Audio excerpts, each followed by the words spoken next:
shared with President Trump that when I spoke to Trump voters on Hillside Avenue, including one of whom was a pharmacist that spoke about how President Trump's father actually went to... You know, we had some interesting conversation, and some of his ideas really are the same ideas that I have. But a big thing on cost, you know, the new word is affordability. Another word is just groceries. You know, it's sort of an old-fashioned word, but it's very accurate. And they're coming down high. I always said, you know, one of the things I would have loved to be someday is the mayor of New York City.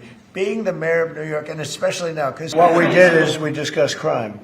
More than ICE per se, we discussed crime. And he doesn't want to see crime, and I don't want to see crime. And I have very little doubt that we're not going to get along on that issue. He wants to... I got a lot of votes.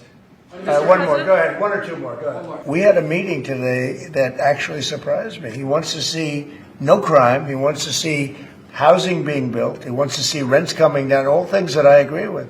Now, we may disagree how we get there. The rent coming down, I think one of the things I really gleaned very much today, he'd like to see him come down, ideally, by building a lot of additional housing. Yeah.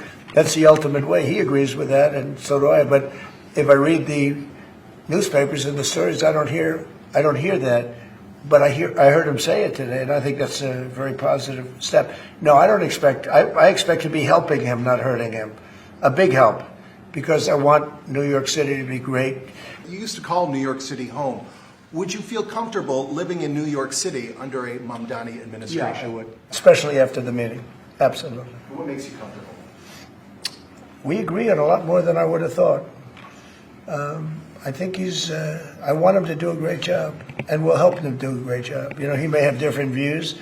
No, I feel very comfortable. I would feel very, very comfortable being in New York, and I think much more so after the meeting.